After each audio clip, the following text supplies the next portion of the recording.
Chairman প্রার্থীর বিজয় মিছিলে যোগ দেয় ছাত্রলীগ কর্মী ইজাজ, কিন্তু আর ফেরেনি। আরেক ছাত্রলীগ নেতার গুলিতেই প্রাণ যায় ইজাজের। উপজেলা ছাত্রলীগের সাংগঠনিক সম্পাদক জাহিদ হাসান ঝালককে কুপিয়ে হত্যার অভিযোগ উঠেছে।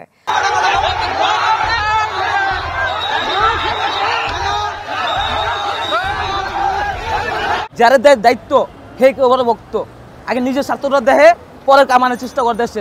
রাতের আধারে বেনজিরের খামার বাড়ি থেকে গরু সরিয়ে নেওয়ার অভিযোগ। আরেকটি হচ্ছে বেনজির আহমেদের ক্রোক করা সম্পত্তির রিসিভার নিয়োগের আদেশ। ওয়াশিংটন দূতাবাসে $1 মিলিয়ন চুরি, তদন্তের ফাইল গায়েব। প্রিয় দর্শক, ওয়াশিংটন বাংলাদেশের দূতাবাস থেকে $1 মিলিয়ন চুরি করে এবার নিয়ে গিয়েছেন চোরারা। এই চোরারা কারা কারা এই চুরি করতে পারে বলে আপনারা মনে করেন? আপনাদের মতামত কমেন্টস করে লিখবেন। হাইকোর্টের এই রায়টা যদি মুক্তিযোদ্ধা কোটা পুনর্বহাল করে সেটা অসাংবিধানিক। ইনডিসক্রিমিনেটলি মুক্তিযোদ্ধা কোটা যেটা ছিল সেটাই অসাংবিধানিক। সেটা প্রিয় দর্শক, আসসালামু আলাইকুম।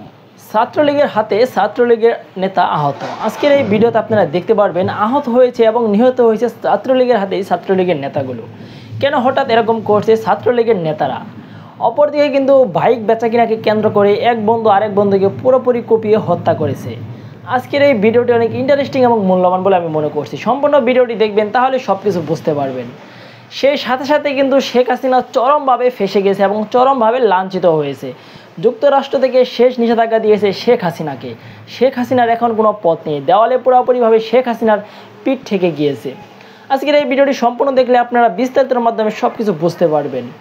অপরদিকে আপনারা শিরোনামে যে ভিডিওগুলো দেখেছেন সেই ভিডিওগুলো আপনারা বিস্তারিতের মাধ্যমে দেখতে পারবেন। তার জন্য এই ভিডিওটি বিন্দু পরিমাণ তো স্কিপ করবেন না। তো ভিউয়ার্স, কাঙ্ক্ষিত ভিডিওটি দেখার আগে আপনাদের কাছে একটি রিকোয়েস্ট থাকবে, যারা এখন এই চ্যানেলটি সাবস্ক্রাইব করেন এই চ্যানেলটি সাবস্ক্রাইব করে পাশে থাকে বেল আইকনটি বাজিয়ে রাখবেন। ইতিমধ্যে যারা সাবস্ক্রাইব করে রেখেছেন সকলকে জানাই অসংখ্য ধন্যবাদ। তো ভিউয়ার্স, এই ভিডিওতে একটি লাইক দিয়ে বিস্তারিত ভিডিওগুলো ধাপে ধাপে দেখা শুরু করে দিন। বাড়িয়ায় উপজেলা নির্বাচন পরবর্তী আনন্দ মিছিলে গুলি চালিয়ে ছাত্রলীগ কর্মীকে হত্যার ঘটনায় মামলা হয়নি এখনো।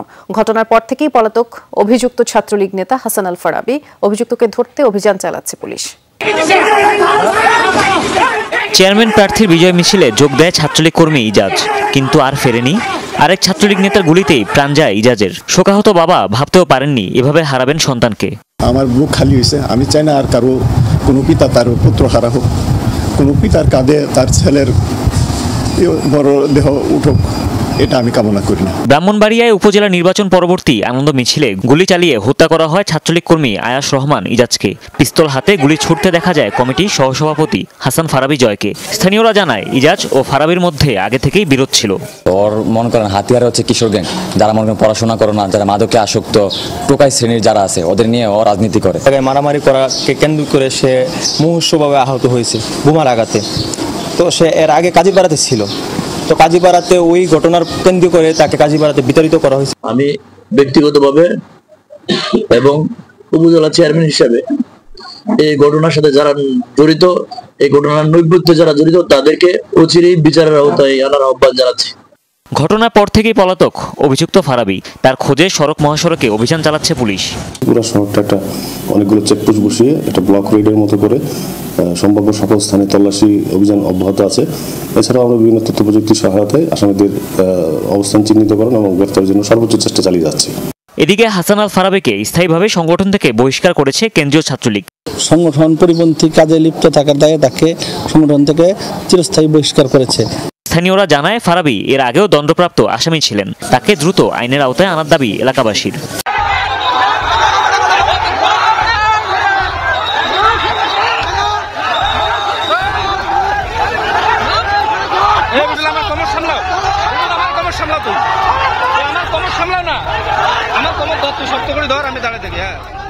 বন্ধু হয়ে যেখানে কাঁধে কাঁধ মিলিয়ে চলার কথা ছিল সারা জীবন, সেখানে নেশার ঘোরে কাঁধে কোপ মেরে বন্ধুকেই হত্যা করল আরেক বন্ধু। গ্রামের নির্জন স্থানে স্কুল পড়ুয়া বন্ধুকে ডেকে নিয়ে কুপিয়ে হত্যার ঘটনা ঘটেছে লালমনিরহাটের আদিতমারি উপজেলার আরাজি দেওডোবা গ্রামে। এ ঘটনায় মধু রায় নামে একজনকে গ্রেপ্তার করেছে আদিতমারি থানা পুলিশ। আমাদের এলাকার মধ্যে কিছু মানুষ দৌড়াদৌড়ি করতেছিল, তো জানতে পারলাম যে এখানে একটা মানুষকে মারা হয়েছে। তো আমি ওই জন্য দেখতে আসলাম, এর সাথে দেখলাম এখন লাশটা বস্তার মধ্যে বাঁধা আছে, এখনো তোলা হয়নি লাশটা। পুলিশ ও এলাকাবাসীর দেয়া তথ্যের ভিত্তিতে জানা যায় নিহত ফাহিম ফরহাদ আরাজি দেওডোবা এলাকার শাহজাহান রায়হান মিয়ার ছেলে, আর অভিযুক্ত মধু রায় রুহানীনগর এলাকার সুভাষ রায়ের ছেলে। মূলত পুরাতন মোটরসাইকেল ক্রয় করা নিয়ে মধু রায় ও ফরহাদের মধ্যে গড়ে ওঠে সুসম্পর্ক। সেই বন্ধুত্বের সম্পর্কের সূত্র ধরে একে অপরের সাথে ঘোরাফেরা ও নেশা সেবন শুরু করে দুজন। শুনলাম ঘটনাস্থলে এসে শুনলাম আর কি যে ঘটনাটা মোটরসাইকেল নিয়ে আসা মতো লাগছে আর কি। সর্বশেষ 4 জুন বিকেলে একসাথে মোটরসাইকেল যোগে ঘুরতে বের হয় দুই বন্ধু ফরহাদ ও মধু রায়। ঘোরাঘুরি শেষে রাতে মধু রায়কে বাড়িতে নামিয়ে দিতে যাওয়ার সময়ও বাড়ির নির্জন জায়গায় নেশা সেবনে মেতে যায় দুই বন্ধু। সে সময় মোটরসাইকেলের টাকা লেনদেন নিয়ে উভয়ের মধ্যে তর্ক বিতর্ক শুরু হলে নেশার ঘোরে দা দিয়ে বন্ধু ফরহাদের কাঁধে কোপানো শুরু করে মধু রায়। বন্ধুর দায়ের কষাঘাতে সেখানেই মৃত্যু হয় ফরহাদ ফাহিমের। একটা ছেলের কাছে আমরা গাড়ি কিনছি, পুরোনো মডিফাই করে একটা গাড়ি কিনছিলাম। ওই গাড়িটার প্রবলেম ছিল, টাকা দিয়েছিলাম। ওই ছেলে বলছে টাকা দিছি, ওই ছেলে বলছে যে গাড়ির প্রবলেমগুলো সারিয়ে দেবে, গাড়ির প্রবলেমগুলো সারিয়ে দেবে। কালকে হঠাৎ করে আমাদের এলাকায় গেছে। তারপর আমার ভাইকে ফোন দেওয়ার পর ও একা এনেছে বাড়ির বুকো থেকে। বাইকে ওঠার পর সারাদিন আমার ভাইয়ের সাথে ঘুরছে। আমাদের বাড়ি এখানে রাত 11টা সাড়ে 11টা পর্যন্ত ছিল। তারপর আমার ভাইকে বলে নানান একটা বাহানা দিচ্ছে, আমার কাছে টাকা নাই, আমাকে আগে দিয়ে। তারপর আমার ভাই সাদামে আসছে, আসার পর আমার ভাইকে তারপর ও ফির সামনে মনে হয় নাকি বাড়িতে নিয়ে যাওয়া, তারপর অস্ত্র দিয়ে কাল্লাতে কোপ মারছে। কয়জন ছিল ওটা জানিয়ে। পরবর্তীতে তার নিথর দেহটি বস্তায় ঢুকিয়ে ধান ক্ষেত দিয়ে টেনে নিয়ে পাশের একটি ডোবায় ফেলে দেয় হত্যাকারী সেই বন্ধু। ঘটনার পরদিন তার খোঁজ না পেয়ে পরিবার থানায় জিডি করলে ফরহাদের ব্যবহৃত মোবাইল উদ্ধার করে মাঠে নামে সংশ্লিষ্ট থানা পুলিশ। তদন্তের এক পর্যায়ে মধুকে গ্রেপ্তার করলে মধুর স্বীকারোক্তিতে উঠে আসে নেশার ঘোরে বন্ধুকে কুপিয়ে হত্যার বিষয়টি। এরপর ওই গ্রামে অভিযান চালিয়ে মরদেহ ও মধুর বাড়ির ধানের ডোল থেকে হত্যাকাণ্ডে ব্যবহৃত দেশীয় অস্ত্রটি উদ্ধার করে পুলিশ। 6 জুন বিকেলে জেলা পুলিশ সুপার আসামিকে সঙ্গে নিয়ে ফরহাদের মরদেহ উদ্ধার করে। তবে লাশ উদ্ধারকালে গ্রেপ্তারকৃত মধুকে সাথে নিয়ে ঘটনাস্থলে গেলে যথেষ্ট বেগ পেতে হয় আইন শৃঙ্খলা রক্ষাকারী বাহিনীর সদস্যদের। আসামিকে ছিনিয়ে নিয়ে মারধর শুরু করেন ক্ষুব্ধ এলাকাবাসী। এক পর্যায়ে পরিস্থিতি নিয়ন্ত্রণে নিয়ে আসা হয় বলে জানান লালমনিরহাট জেলা পুলিশ সুপার সাইফুল ইসলাম। নিহত ফরহাদ হোসেনের লাশ উদ্ধার করতে সক্ষম হই। আমাদের তদন্ত চলছে, এই ঘটনার সাথে আরও কারা জড়িত আছে কিনা এই বিষয়ে আমাদের তদন্ত কার্যক্রম চলছে এবং আমরা আশা করি এই ঘটনার সাথে আর যদি কেউ জড়িত থাকে তাকে আমরা অচিরেই গ্রেফতার করতে সক্ষম হব। রাতের আধারে বেনজিরের খামার বাড়ি থেকে গরু সরিয়ে নেওয়ার অভিযোগ, আরেকটি হচ্ছে বেনজির আহমেদের ক্রোক করা সম্পত্তির রিসিভার নিয়োগের আদেশ, অর্থাৎ সেই সম্পত্তিগুলি ক্রোক করা হয়েছে সেগুলো দেখাশোনা করার জন্য একজন রিসিভার নিয়োগের আদেশ দেওয়া হয়েছে। ইন্টারেস্টিং খবর হলো যে বেনজিরের খামার বাড়ি, এটাও আগে কখনো শোনা যায়নি। তো সেটি হচ্ছে পার্বত্য জেলা বান্দরবানেও সাবেক আইজিপি বেনজির আহমেদের সম্পত্তির খোঁজ মিলেছে। দর্শক বুঝতে পারছেন, সেই পাহাড় পর্বত জঙ্গল কোথাও বাদ নেই। বন থেকে শুরু করে বনের জমি দখল, হিন্দু সম্পত্তি দখল, খ্রিস্টানদের জমি দখল, এখন সেই পাহাড় বান্দরবানে সেখানেও খোঁজ মিলেছে। জানা গেছে সেখানে একটি সমন্বিত খামার গড়ে তুলেছেন তিনি। সেই খামার বাড়িতে বেনজির আহমেদের সম্পদের খোঁজ শুরু করেছে দুর্নীতি দমন কমিশন। আর এই খবর পাওয়ার পরপরই সেই খামার থেকে রাতের আধারে 36টি গরু সরিয়ে নেওয়ার অভিযোগ উঠেছে, যার আনুমানিক বাজার মূল্য 2.5 কোটি টাকা। এসব গরু সরিয়ে নেওয়ার অভিযোগ উঠেছে বেনজির আহমেদের সম্পত্তি দেখভালের দায়িত্বে থাকা বান্দরবান জেলা স্বেচ্ছাসেবক লীগের সভাপতি মং ওয়াইচিং এর বিরুদ্ধে। বুধবার রাতে বান্দরবানের সোয়ালক ইউনিয়নের মাঝের পাড়ার বেনজিরের খামার বাড়ি থেকে এসব গরু সরিয়ে নেওয়া হয়। স্থানীয়রা বলছে বেনজিরের খামারে গরু ছিল 37টি, 2টি ট্রাকে করে সেখান থেকে 36টি গরু নিরাপদ জায়গায় সরিয়ে নেওয়া হয়। তাদের দাবি দুদক বান্দরবনে ছড়িয়ে ছিটিয়ে থাকা বেনজির আহমেদের সম্পত্তি নিয়ে প্রশাসনের কাছে চিঠি দিয়ে জানতে চাওয়ার খবর পাওয়ার পরপরই খামার বাড়ির দায়িত্বে থাকা মং ওয়াইচিং মারমা নামে স্বেচ্ছাসেবক লীগের নেতা গরুগুলো সেখান থেকে সরিয়ে নেন। অভিযোগের বিষয়ে মং ওয়াইচিং জানান তিনি নিজেই গরুর খামারটির মালিক, এজন্য গরুগুলো তিনি সেখান থেকে নিয়ে গেছেন। বান্দরবানের জেলা প্রশাসক শাহ মুজাহিদ উদ্দিন জানান দুদক থেকে চিঠি দেওয়ার পর বান্দরবানে থাকা বেনজিরের সম্পত্তির হিসাব ইতিমধ্যেই পাঠানো হয়েছে।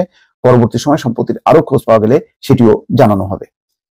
এখানে বলা হচ্ছে যে বেনজির আহমেদ র্যাবের মহাপরিচালক থাকার সময় বান্দরবানের সোয়ালক ইউনিয়নের মাঝের পাড়া এলাকায় প্রায় 70 একর জায়গা দখল নিয়ে নেন। সেখানে রাবার হর্টিকালচারের জায়গা লিজ ও ক্রয়কৃত জায়গাও রয়েছে। ওই জায়গা দেখিয়ে গত বছর বন বিভাগ থেকে প্রায় 14,000 ঘনফুট গাছের মানে জোত কাঠ পরিবহন পারমিট করেন বেনজির। প্রায় কোটি টাকা হাতিয়ে নেওয়া হয় গাছ বিক্রি করে। ওই জায়গায় গরু ও মৎস্য খামার, সেই সঙ্গে আলিশান বাংলোও করা হয়। অপরদিকে লামার সরই ইউনিয়নেও বেনজিরের আরো শতাধিক একর জায়গার খবর পাওয়া গেছে। সেখানকার ভুক্তভোগীরা অভিযোগ করে বলেছেন, তৎকালীন সময় পুলিশের কিছু কর্মকর্তা ও রাজনৈতিক দলের স্থানীয় কিছু নেতা বেনজিরের নাম ব্যবহার করে প্রচুর সম্পত্তি দখলে নিয়েছেন। স্থানীয়রা প্রশাসনের কাছে এসব দখলকৃত জায়গার জমি ও তাদের ফেরত দেওয়ার দাবি জানিয়েছে। এদিকে খোঁজ নিয়ে জানা গেছে, বেনজিরের ছত্রছায়ায় তার দখলকৃত জায়গার পাশে নিজ নামে জমি হাতিয়ে নিয়েছেন স্বেচ্ছাসেবক লীগের সভাপতি বাং ওয়াইচিং নিজেও। শহরে গড়েছেন বহুতল ভবন ও গাড়ি, নামে বেনামে রয়েছে কয়েক কোটি টাকা। যা হয় আর কি, এগুলি চলছে। ওয়াশিংটন দূতাবাসে মিলিয়ন ডলার চুরি, তদন্তের ফাইল গায়েব। প্রিয় দর্শক, ওয়াশিংটন বাংলাদেশের দূতাবাস থেকে মিলিয়ন ডলার চুরি করে এবার নিয়ে গিয়েছেন চোরারা। এই চোরারা কারা? কারা এই চুরি করতে পারে বলে আপনারা মনে করেন? আপনাদের মতামত কমেন্টস করে লিখবেন।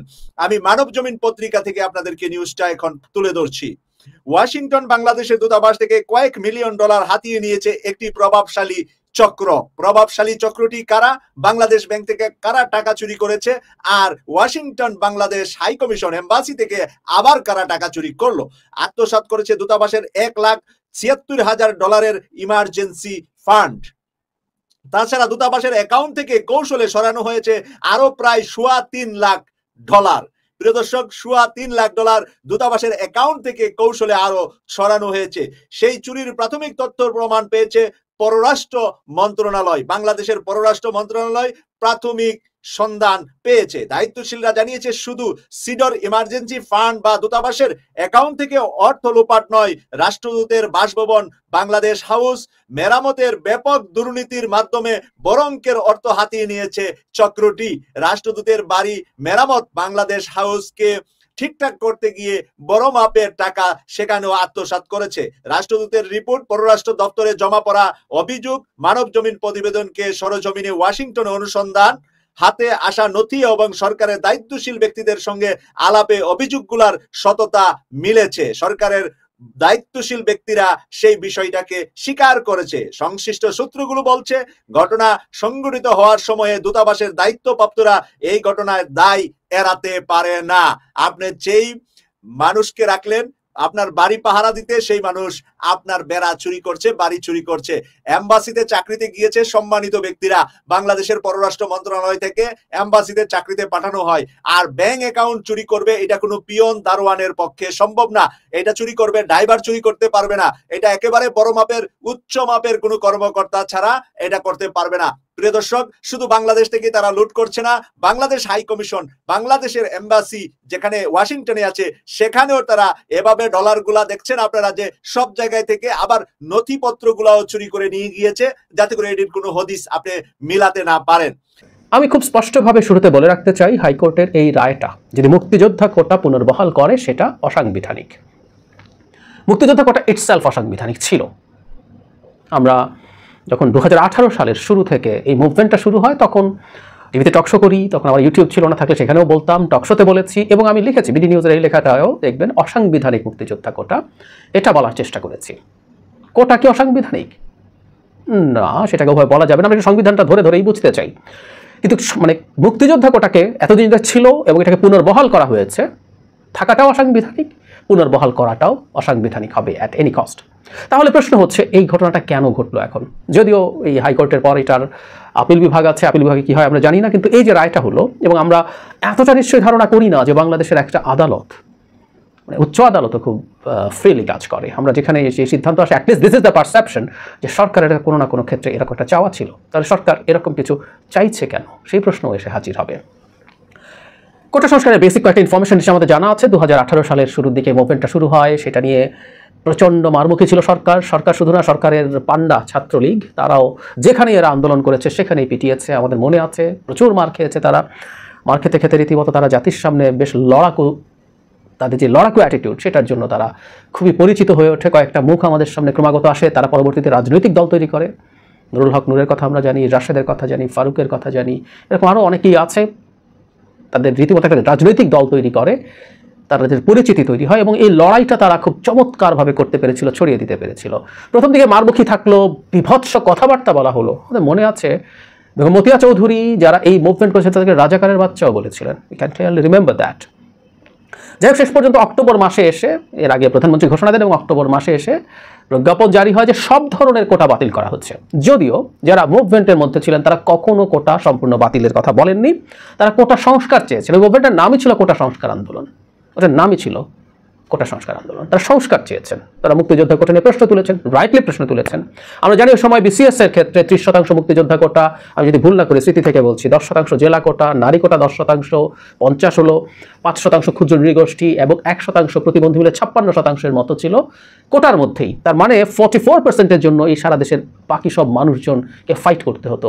একটা চরম বেকারত্বের দেশে তরুণদের সামনে এটা একটা বিরাট ব্যারিয়ার ছিল। সো রাইটলি তারা এই মুভমেন্টটা করেছিল।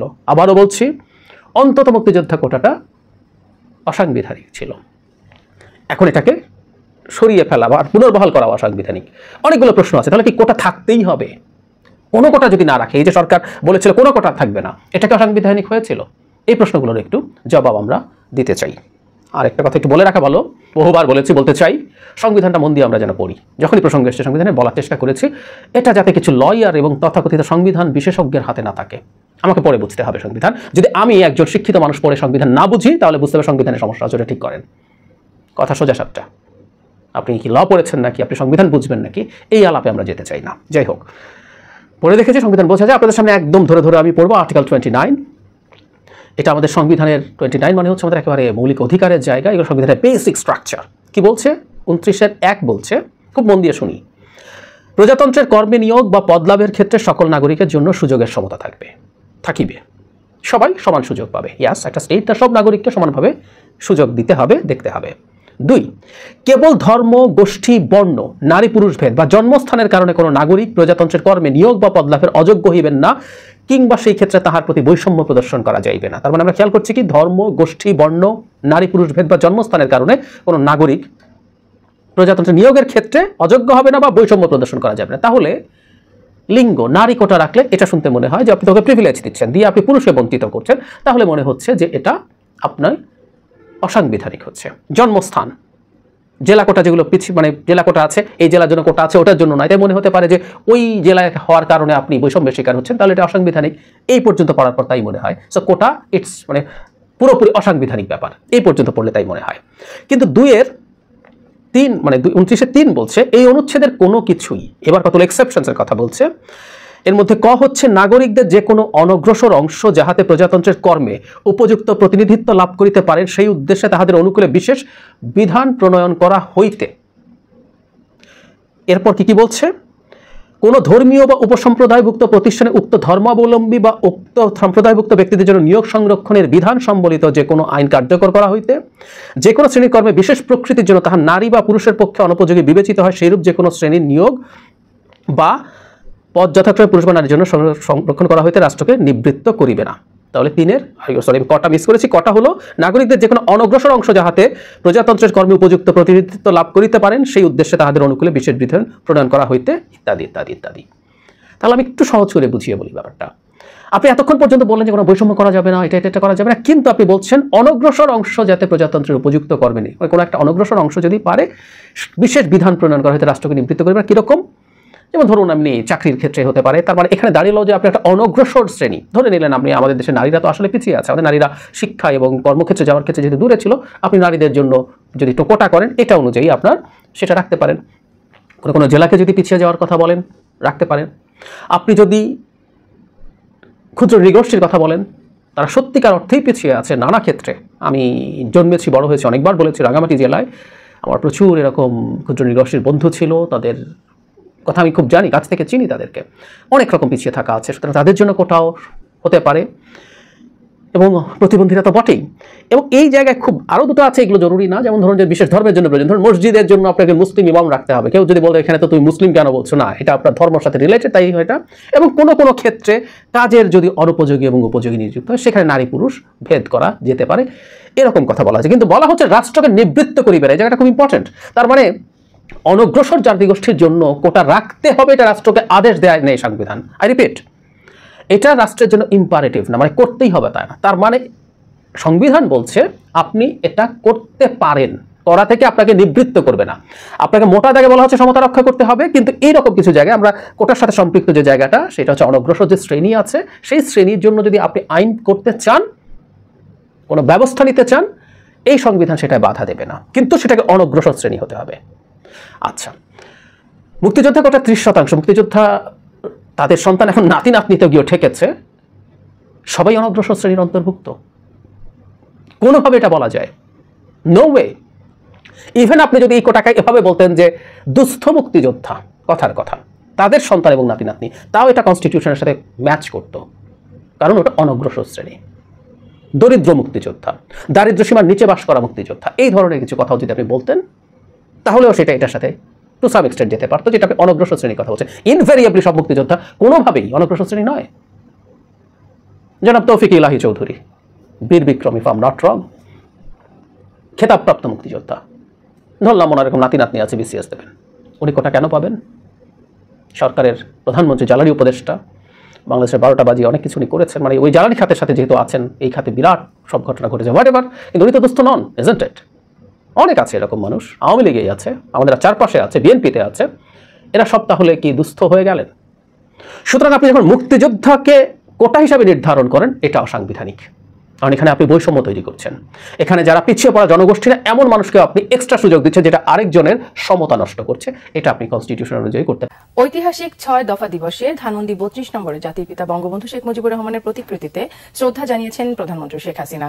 সকাল 7টার দিকে বঙ্গবন্ধুর প্রতিকৃতিতে ফুল দিয়ে শ্রদ্ধা নিবেদন করেন প্রধানমন্ত্রী। এরপর সেখানে কিছু সময় নীরবে দাঁড়িয়ে থাকেন। পরে আওয়ামী লীগের পক্ষ থেকে নেতাদের নিয়ে বঙ্গবন্ধুর প্রতিকৃতিতে ফুল দেন দলীয় সভাপতি শেখ হাসিনা।